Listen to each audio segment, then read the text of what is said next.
Oh, oh, oh, oh. Oh, oh, oh, oh. I love you, I love you, I love you, I love you.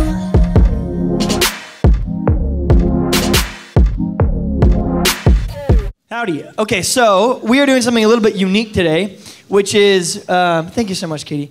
We always want to put kind of flesh on the concepts that we talk about, and I think it's what Paul talks about. That's how he opens 1 Corinthians 13, right? He says, he's basically saying the same thing. If I can speak in the tongues of men and of angels but have not love, I am just a resounding gong or a clanging cymbal, right? So if I claim to be loving, but I don't practice it, then you're just annoying. He goes on to say, if I can fathom all mysteries and all knowledge, and if I have a faith that can move mountains, right? If I'm really knowledgeable or I have a firm fixed belief in something but don't have love, it's still pointless. And then he says, and even if I surrender my body to the flames and give everything over that I should boast but do not have love, I've gained nothing.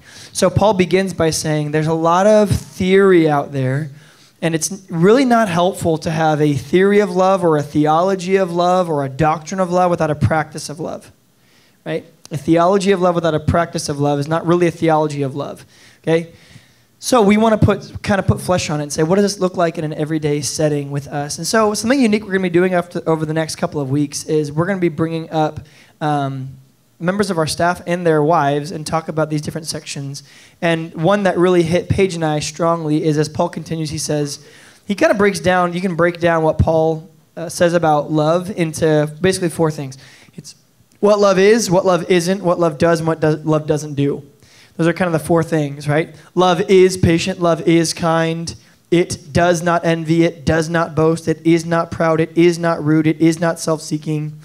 It's not easily angered. What does it not do? It doesn't keep a record of wrongs. It doesn't delight in evil. It also rejoices in truth. And then there's these four always. And we want to talk about the first two always today. Here's what love does. Love always protects, always trusts, always hopes, always perseveres. Love never fails. Paul then goes on to say, and where there are prophecies, there will cease. Where there's surrender, there will be a stopping. So he says, and everything else that isn't love is going to come to an end. And at the end, he's going to say, but these three remain, faith, hope, and love. But the greatest of these is love. In other words, if we don't do love right, everything else is just kind of pointless. And so we've been talking about how love is not just this feeling. It's an act of the will accompanied by emotion that acts on behalf of its object for their spiritual growth. We've been doing this week by week, and today we want to say, especially in the context of our marriage relationship, what does it mean that love always protects and that love always trusts? When we say that love always protects, we might automatically think of some physical defense. When we think of love always trusts, we might immediately jump to like a chosen naivety, right? If love always trusts, does it mean I need to be abused and neglected? Does it mean I have to just take whatever lies people tell me and don't investigate for truth? And that's not the case. In fact, John 14:6 says that Jesus is the truth. And so it's not about just accepting lies in your life. You have to trust even if it's false. But there's a premise here that I think is really important for us to understand. What does it mean that love always protects? What does it mean that love always trusts? When we're talking about love in this section, I think a really good thing for us to write down and to remember is this. The scripture calls us to love three separate entities in our life. That is self, others, and the church. We are called to practice all the things that love is. Love is patient, love is kind, does not envy, does not boast, does not proud, does not rude, self-seeking. We need to not be all those things and do all those things that we're called to do with those three different groups. With ourselves, are we patient, kind, loving with ourselves? Are we self-seeking, right? Same thing with friends, family members, right? And that's actually the category that God would go into. In the scriptures, when God says, if you want to know how to love me, then love each other. So love self, love others, love the church. Okay, bring people to know Jesus. And when Jesus left, he could have set up a lot of things. He chose to set up the church. And we as Christians are called to love the church. So we need to practice these things with ourselves, practice these things with others, practice these things with the church. So what does it mean that love always protects? Paul loves this idea that might be foreign to us, but it was kind of like just the water Paul swam in. And especially for the Greeks at that point, there was this really fundamental idea that we as people were made up of 3 or 4 different constructs, depending on who you talk to. And I think the Shema says it really well in Deuteronomy chapter 6. He says, love the Lord your God with all your heart, soul, mind, strength. Right? Your heart, your seat of emotions, your soul, your spiritual nature, your mind, your mentality, and then your strength, your physical body. So today we're going to talk about those 4 things. What does it mean to love, to protect someone, heart, soul, mind, and strength? what does it mean to trust someone, heart, soul, mind, and strength? So we want to start by talking about protection. And that sounds weird to say. Let's talk about protection. Not that we would know anything about protection. What's up? So, the Bible, I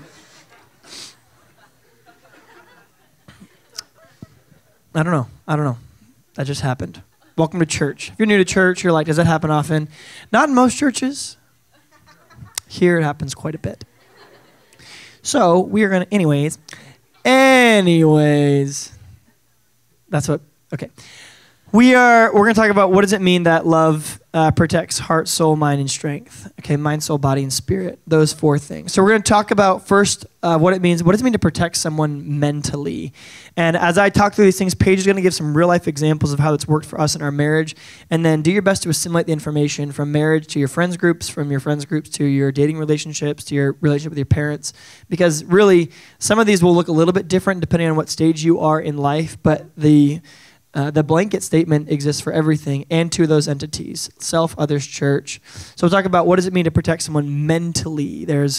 I love how 1 Corinthians puts it. It says that your mind, what you choose to do, Romans 12 echoes the same premise. It says if you want to start anything in your life, it begins with renewing your mind. Romans chapter 12, it says, therefore, brothers and sisters, in view of God's mercy, offer your bodies as a living sacrifice. There's body. Body's a living sacrifice, holy and pleasing to God. This is your spiritual act of worship. Then what does it ask to do? It says, if you want to do this, it says, no longer conform to the patterns of this world, but be transformed by the renewing of your mind. Then you'll be able to test and prove what his will is, his good, pleasing, and perfect will, mind, soul, body, and strength. There in that same chapter. But it starts with our mind. If our mentality is off, everything else follows. If our mind is right, we've at least given ourselves a foundational chance to accomplish the other ones. So what does it mean that we protect each other in love mentally? This is such an important thought because part of what we talk about just in general is that people are safe havens for us. And our mentality is either made on edge or it's put to rest and made at peace because of the way that we are able to protect or that we endanger one another mentally. So Paige, what does that look like for us in our relationship and in general? Yeah, so for us, we avoid a couple really important things. The first thing we avoid is comparison. It talks about it throughout Scripture, that comparison is the thief of joy. But specifically in a marriage and even in a serious dating or engaged relationship, I think it's really important to avoid having any really type of scenario where you would be in an intimate relationship with a person of the opposite gender. So no going behind closed doors with the opposite gender, no riding in a car one-on-one with the opposite gender, no praying one-on-one with the opposite gender. That's really just going to not allow you to step down that road that could lead to something that you don't want to happen. I think most of us would never say that we intend for something bad to happen, like, oh, I was just having a conversation, but sometimes those conversations lead to more, feelings are sparked, and you just don't even want to put yourself in that scenario. So we create really strong boundaries. Yeah, in comparison, what... I just started talking about something that... No, it was really good. When we talk about comparison, I think it's important also to remember that don't we intrinsically think every day that we're comparing ourselves to everyone else around us? So when someone that we love compares us or enters us into a state of comparison with someone else, it brings up some of the most, like the deepest insecurities, right? So let's say if I'm talking with Paige and someone else, I see another spouse out there and I'm like, oh, wow, that was really cool that they did that. When I bring that up to her in a way that goes, man, they did that better than you did that. Or why couldn't you be more like your mom, because she's really good at cleaning, or why couldn't you be more like whatever? When you get pitted up against someone else, it can create these really deep complexes in us as people. I think even like when you're watching TV, maybe you've done it before, and I think this is a good call to stop doing that. Probably a little bit different if you're not dating, or you're not married to someone, but like if we're watching TV and people pop up on the screen, we never use the phrase like, oh, look how hot they are, look how attractive they are, or look at that guy's body, because there's no way, not that I would say that, maybe I would. Actually, I actually say that more than Paige does, because I'm allowed to, right? Because it's a guy, for me. And we make it really, we protect each other mentally by making sure that I don't create insecurity in her. And one of the ways that we do that is we avoid comparison. We don't talk about other people and we don't compare them to them. That means I don't compare Paige to someone that she knows. I don't compare Paige to some kind of a model on TV. I don't compare Paige to even who she used to be or who she could be in the future, because that's going to create for present Paige a really big insecurity in herself. What other ways do we protect each other mentally? Yeah, we avoid manipulations and ultimatums. So an example of manipulation would be a lot of the times we communicate manipulations through our body language and through our tone. So, for example, I might be like, no, I'm fine. But then with that tone, he knows I'm not fine. And then maybe for the rest of the day, I'm going to punish him by just being rude to him in certain ways, being really short with him. So clearly I'm not fine, but I want him to engage with me and almost feel sorry for me and ask me if I'm doing okay. So that's manipulating him to, instead of just being honest and communicating with him how I'm actually feeling and being mature and engaging in conversation. So that would be an example of manipulation. It's just not good. It's going to frustrate both people, and you want your significant other to be able to take you at face value. When you say you're fine, you want them to be able to believe that you're fine. When you say you're sad, you want them to be able to believe that you're sad. You don't want them always guessing how you're actually feeling. And manipulation just leads to that uncertainty. The next thing, when it comes to ultimatums, that's making someone choose between you and something else. So this can happen in marriage relationships, definitely. I think that it's really common in dating relationships when you're so enraptured in one another and you want to like go to an island by yourselves and leave the rest of the world behind, and you're just kind of like living in this cloud of dating world.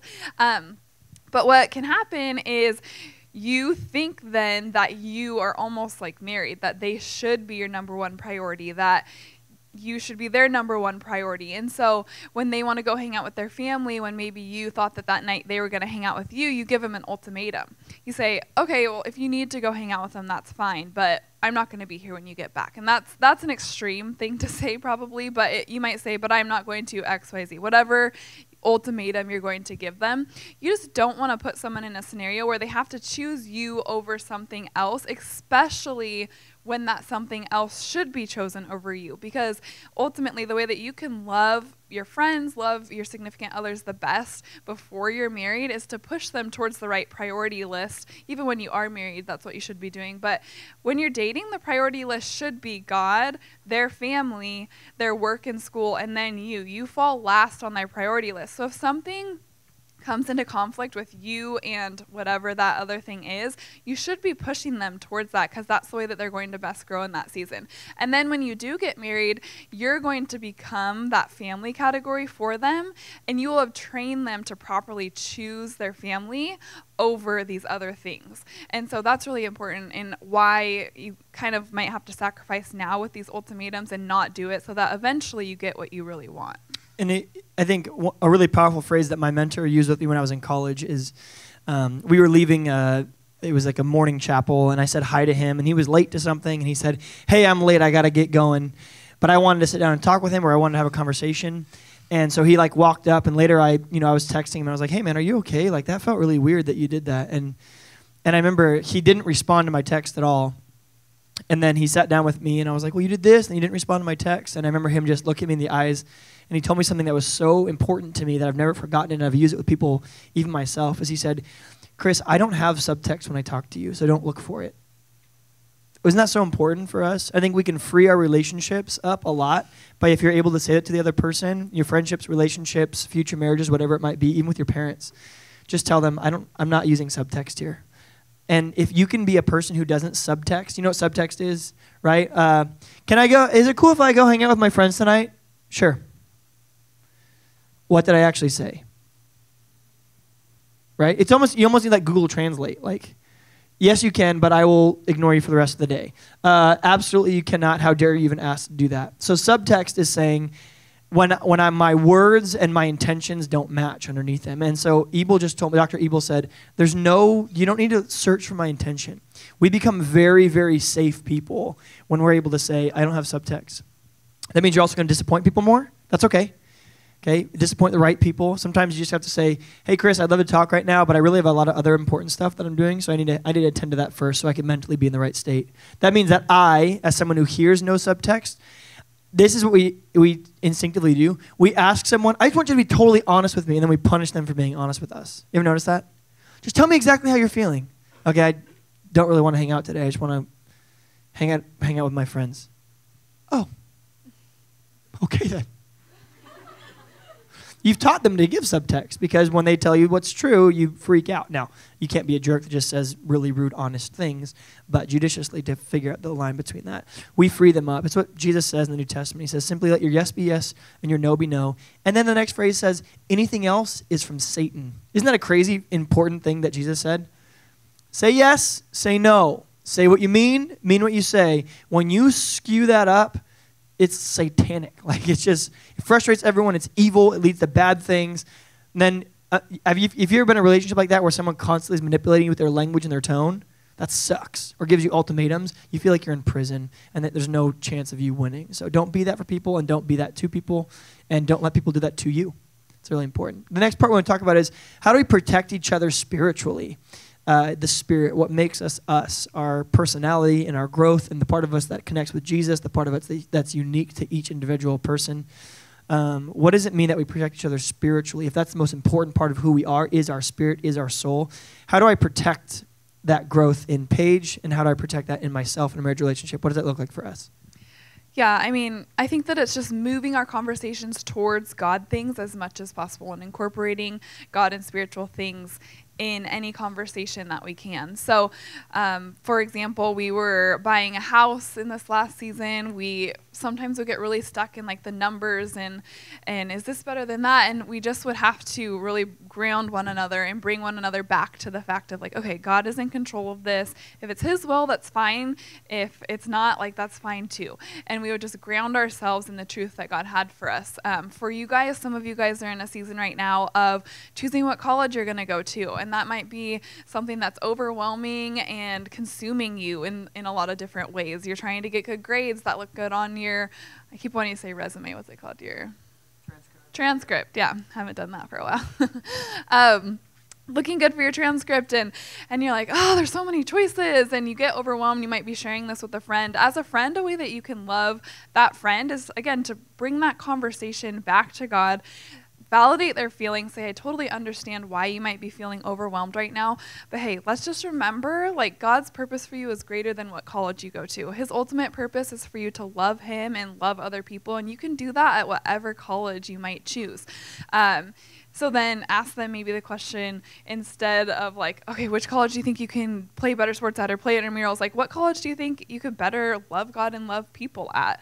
And then help them make their choice based on that. So it's just always rerouting the conversation to include God and include spiritual mindsets. And it'll be weird at first, especially I would say stereotypically more for guys. We tend, if you just do a pretty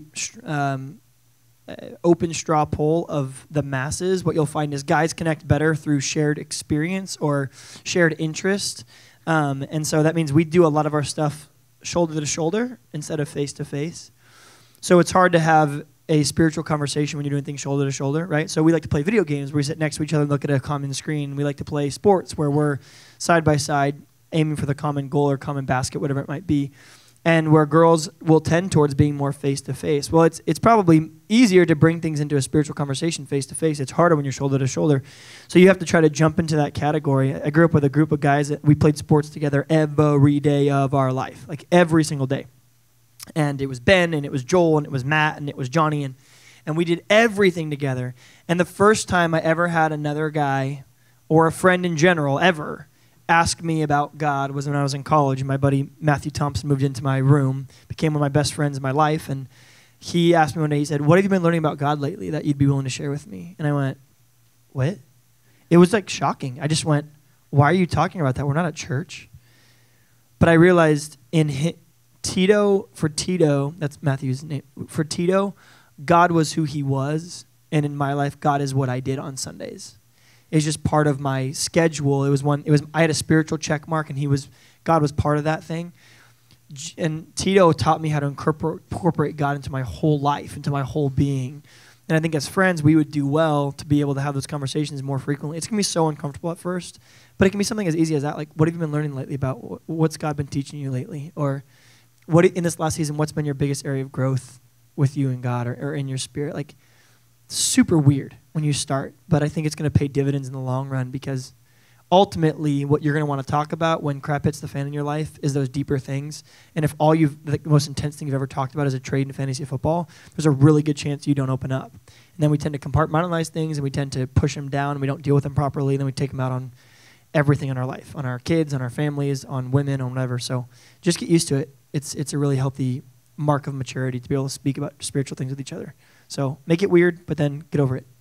And another thing spiritually related is just protecting your church by reflecting Jesus outside of these walls. I think that when we engage in things like gossip, it's just really ugly. It's ugly to people who don't attend the church, and you're protecting them and potentially their future salvation by allowing them to see the church as a place that is filled with hope, filled with joy. Yes, broken people, but a place that they want to engage in because it's different from the world. It's different from what they're used to. And so don't put down the church, don't put down other people, because that might prevent someone from walking in the doors of the church and saving them, So I think that that's a great way that we can protect people outside of these walls and protect the church in general. So physically, Paige touched on it a little bit. In marriage, our way of protecting each other physically is we set really strong boundaries, which to some people might seem archaic and antiquated and outdated. And, what do you mean you can't? Like, I don't ride in cars with girls alone. And even like my staff, like I respect and I love the girls that work on our staff like you wouldn't believe, but you're not going to catch me going out and eating with them one-on-one or whatever. It's just not what we're going to do. And that's going to help to create in our relationship this healthy boundary, but a great way of protecting one another physically and protecting ourselves physically. There's just so much on the line when it comes to that stuff. So, and if you just look at the list of people in the Bible, in our culture, who have fallen prey to those kind of things, who think that they're above the consequences of sin or they're above the allure of sexual sin. I mean, it's Samson in Scripture, it's David, it's Solomon. There's really not a great Bible character you can name outside of Jesus that doesn't have at least a struggle in this area. And if you do find one, they're probably a prophet or someone who was castrated early in their life. Like, that's literally what you're going to find. And so we want to not put ourselves in a position that's higher than that. So we have really strong boundaries. And if I'm meeting with a girl, I'm meeting with them outside in public settings or in my office with my big old window. I'm never going to cover my window or anything, so everyone can just kind of live in glass houses. How the best way we do that. In a dating relationship, how do we protect each other physically? Yeah, in a dating relationship, it's a little bit more challenging because it comes, I think, down to a mindset. It's hard because when you really look at the statistics, about 99.5% of high school dating relationships aren't going to make it to marriage. Even a lot of the times in college, those relationships aren't going to make it. So it's hard to be dating someone and thinking that you're the 0.5% that's going to make it while simultaneously having this mindset that they're going to probably marry someone else. But the way that you can protect them is by refraining from that physical engagement with them as much as possible, crossing physical boundaries, because you want to protect the amazing intimacy that God has designed for marriage for them and their future spouse. Even if that's you, like, God has designed that to be something that is within the confines of marriage. He knows us best. I mean, we've gotten to experience that, and it's been amazing.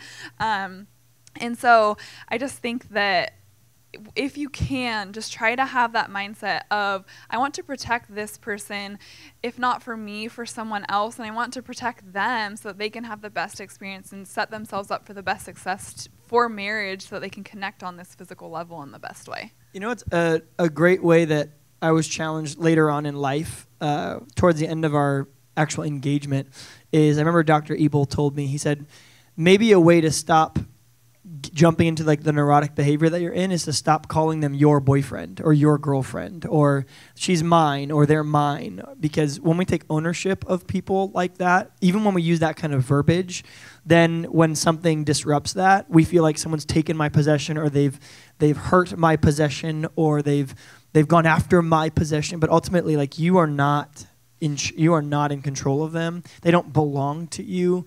You are simply an emotional steward of a small section of their schedule for a time being until you're more than that. But in our culture, we really go from 0 to 100, right? When we date with the full person. We date with the full body, with the full schedule, with the full everything. And we got to get back to that if we want a healthy mindset towards dating, of going, the chances are you're not going to be mine at all. And that 99.5% is actually it's a kind statistic. That statistic is actually 98% of all high school relationships that are dating when they leave high school will end up getting married. So 2%, of all of the high school relationships that are dating when they graduate end up in marriage. So it means 98% break up, and that has nothing to do with the serial dating people who have dated 19 people during their high school or 7 people. So that actually makes that number smaller and smaller and smaller and smaller and smaller. So those aren't even. So the 99.5 is a considerate number to give it. So remember that the absolute, almost tried and true fact is they are not yours. But you want to be able to shake that person's hand someday, of the person who does commit and pledge their life to them, and say, I stewarded them in every part of who they were well while I was with them, right? Like, you want to be able to shake your future girlfriend's actual spouse's hand, even if it's your own, and say, I was judicious and I stewarded that time well. I didn't use it to my own advantage. I wasn't selfish with it. I didn't take what was mine during my season, because that's not how people are. You don't have rights to them. That's not the way that the system works. So a simple mindset shift, I don't know what word you would use, but maybe stop saying, that's my boyfriend, or she's mine, or he's mine, because that's just not true. So there's physically what that might look like. I think for guys, too, especially, physically can be protecting when we become caricatures of ourselves as dudes. Sometimes we gained attention early on in our life by doing something really dumb or really stupid, or jumping off of something, or smoking something, or like putting things in places they didn't belong. And when we did that, people gave us attention for it, and then they started to dare us to do it, and then we became really aware that we get good laughs and we can get people's attention when that happens. But really, we're not friends. We're just kind of clowns. And then people like that we're willing to be dumb, and then they hang out with us because we're willing to be stupid. So don't be that, and don't push each other towards that. If you've got a friend who's about to risk danger, and I heard a lot of you guys did it last night, which is kind of cool. You guys are telling me the story where JP was rollerblading like you do, and he was jumping over skateboards, and I heard a lot of guys were like, hey, you don't have to jump over that skateboard, you know? And did he do it anyway? Yeah, because like we all have, I'm just kidding. But I love that the guys even took it to heart and went like, hey, you're not less of a man, you're not less cool, you're not less friendly, like none of that. This jump has nothing to do with those things. And sometimes I think we can feel that as guys. If I don't do this, everyone's going to go, you're lame. So give yourselves permission, give your friends permission to go, that's not who you are. If you want to do that, if that's your own prerogative, you really just feel like doing it, then like go nuts. But that's not changing my interaction with you or my relationship with you. So it's a great way to protect each other also. Lastly is emotionally. And when you're talking about emotionally, what was the second part of what you want to talk about with emotions? With emotions, I think that it's really important to just always be quick to listen and slow to speak. Our words, it says all throughout Scripture, are so powerful. Like our tongue steers a ship. There's so many references throughout Scripture that what comes out of our mouth has deep impact on the people that we're saying our words to. And so just be careful what you're saying. In the heat of the moment, in the heat of emotions, just don't blurt something out that you don't want someone to have stick with them for the rest of their life. When we were first married, we were in a conflict, and I said something that Christopher then said, I'm going to remember that for the rest of my life. And that really stuck with me. It hurt me so bad because I didn't want to hurt him. And I was like, gosh, I can't take that back. I can't take back something that someone's going to remember for the rest of their life. And so emotionally, that's just a great way to protect people, whether it's your friends, whether it's anyone. Just try to be careful of what you're saying so that you don't put them into a state of emotional instability, emotional insecurity. Not that you need to try to make someone happy all the time, but just be careful with the way that you're speaking, because it does have a big impact.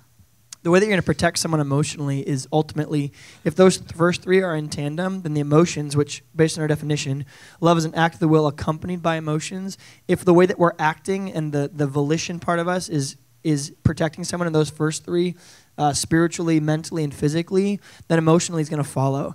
I get to remain at such great rest, in a constant state of rest, being married to Paige, knowing that I'm not going to come home someday and I don't have to go to work every day or know that she's going on a trip or wherever she's going, thinking, is she going to navigate these very dangerous waters well, right? If it comes down to putting me in a position of uncomfortability or somebody else, she always puts them in the state of uncomfortability. I remember when we were first dating, there was this guy who cornered her in 11-12 who didn't know that we were dating. And he just starts talking to her, and he like wants her phone number and everything. And I was teaching a message while she was interacting with this guy. And after that, she came up to me, and she knew I was upset because I was quiet like the whole time we were hanging out. You know, I was doing that thing where like, but I was like mad. I was like, I'm not ready to have this conversation, but you don't know anyone else down here, because she was just visiting from Concordia. Like, I can't leave you anywhere, but I would right now. I want to go walk by myself. And so she goes, well, I didn't know what to do. Like, it was really uncomfortable, and he kept asking me more questions, and I was trying to get out of it, but I didn't really know how to do that. And so what was I going to do? Just like leave him there standing like with his mouth open, like, why did you just leave me? And I remember that conversation, and I ultimately said, yeah, that's you know how affirming that would be to me? If this guy had you cornered and you just went, sorry, and you just walked away, and you just stood in another corner of the room and were like, because ultimately, like, we were engaged. I'm like, we're going to be spending the rest of our lives together. That guy's not going to be in your life, and he's not. He lives in Northern California. That guy's gone, right? And so him going, you know what? We had a great interaction that one day, but this is 6 years later, and I've never forgotten that moment. So just be careful about how you protect people emotionally. Yeah, you've probably heard the term like walking on eggshells. You just don't ever want to be in a relationship where you feel like you have to walk on eggshells all the time. I think both of us grew up in families where like we were waiting for one of our parents to potentially explode like emotionally because they hadn't created like that stable environment. And it's just so nice to be able to, like, we've never raised our voices at one another. It's so nice to know that one of us isn't just going to like flip a switch all of a sudden with our emotions. And we just, yeah, it's nice to feel protected in that way. Yeah, which is saying a lot. Like, after 7 years of marriage, we've never yelled at each other once. But I think it's because of the way that we protected each other from those things. Like, when my parents, when I was a little kid, my mom and dad, one night they started screaming at each other. We went to TCBY, which in the Midwest it stands for, you know, ever been there before? TCBY. The country's best yogurt. It's like frozen yogurt. It's like not even as good as Yogurtland, and it's nowhere near as good as like the ice cream down here or Handel's. You have a Graham Central Station from Handel's? Okay. Anyway, neither here nor there. Not that anyone here would know what that is all about, but Karis Brown, where's my free ice cream? That's all I'm going to say. I just need it now. Anyway, but they went and got TCBY, and we went into the store, and I had never had frozen yogurt before, because in Oklahoma, like, you don't, that's like a healthy thing. And like we one time had deep fried bacon when I was growing up, okay? Yeah, all right. Arteries clogging, you can hear them getting smaller. So we went in the store, and we came up with ice cream because we didn't want frozen yogurt. So we convinced my dad to get us ice cream instead, because they have ice cream there too. And we got in the car. My mom goes, "What'd you guys get?" And I'm like, "Oh, I got chocolate chip cookie dough or cookies and cream," or something like that. And my mom just started going berserk on my dad. And they were like yelling at each other, and they started threatening divorce. And my mom was walking in the house, and she fell by herself. And she's like, "I'm going to tell the police that you pushed me down." And I went, "What the heck is happening in my world right now?" But I remember going to my room going, "Man, Mom is passionate about frozen yogurt." But you know what I know now, which is that didn't have anything to do with frozen yogurt. It had to do with an instability. She started screaming in the middle of this conversation about, "Well, when you wanted to be a pastor, you never even told me. You just told me in front of all my friends and family." And I went, "Oh." So this goes back a long way. When we protect each other in those different situations, and we don't have subtext, when we resolve conflicts peacefully, when we treat each other with respect, you don't have those big blow-up moments, because your cards remain on the table and your bank accounts are constantly current. Okay, the balance that we owe to each other is constantly current. We constantly have a zero balance. That it's not like, well, this is stacking up and now it's going to blow.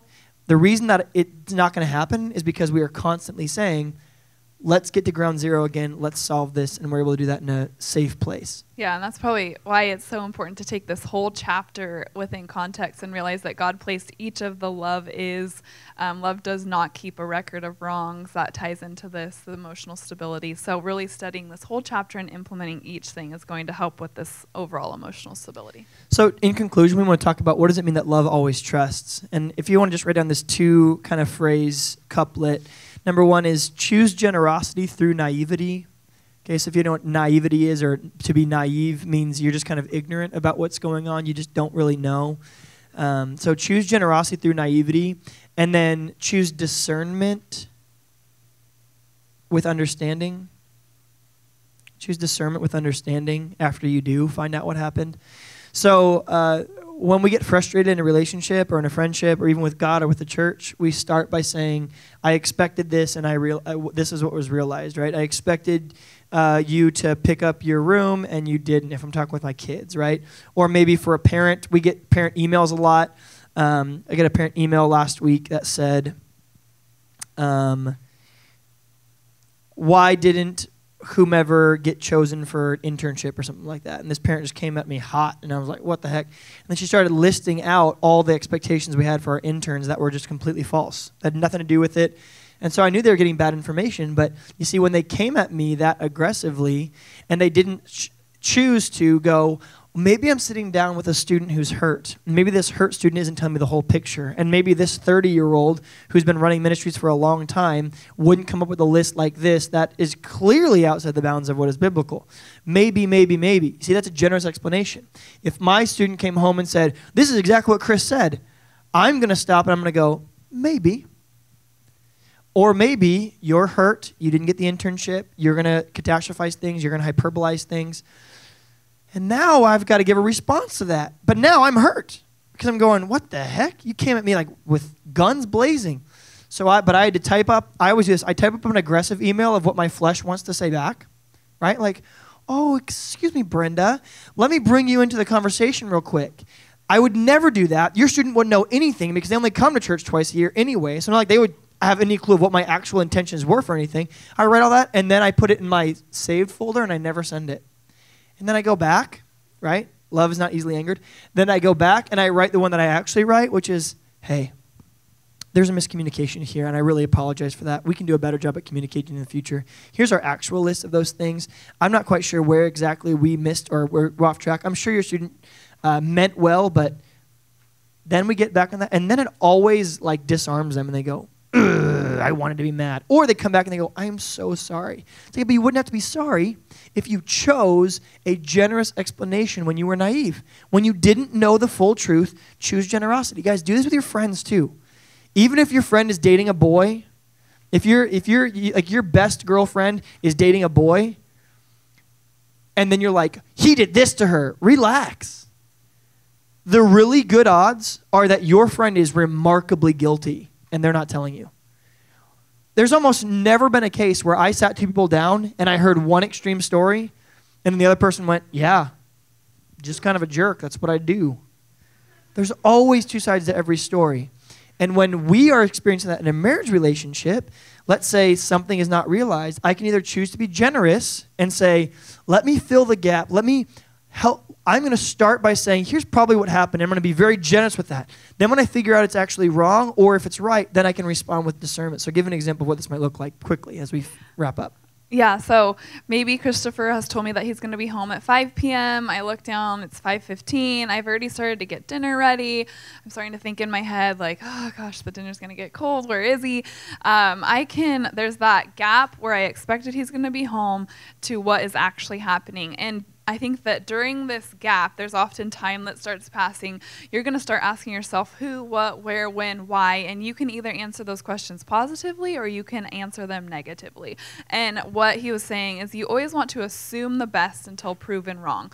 So I want to assume that he's with a student who really had an important conversation, maybe about their salvation. Maybe someone came into his office that doesn't believe in God. Maybe someone is having a really big struggle at home, and sometimes that stuff is going to be more important important than him having a hot dinner that I'm preparing. And so that's just going to set us on a great level to have a conversation, a reasonable conversation where we're not angry at one another. Because if I start off angry at him, he's going to feel the need to be defensive towards me.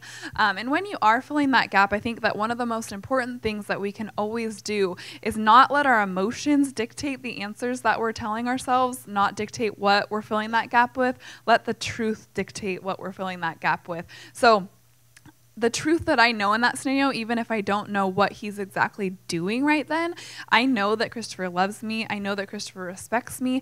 I know that Christopher would never intentionally try to put me in a scenario where I feel disappointed in him or anything like that. He's never going to want that. And so if you can always just ground yourself in the truth of who the person is and not how they're currently making you feel, that's really important. And I think that's going to be really important with your relationship with God as well, because I'm sure that each of us are going to go through suffering. It promises us that in the Bible, go through times in our lives where we just really aren't about what God is or is not doing for us. And so in those moments, if you cannot be grounded in how you're currently feeling, I think that that's why a lot of people end up walking away from God, is because they let their feelings dictate, like, how could a good God do this to me? When really, if we ground ourselves in the truth of who God is through reading the Bible and constantly renewing our minds, that's going to just allow us to continue that relationship, continue all of our relationships in the way that they should be carried out.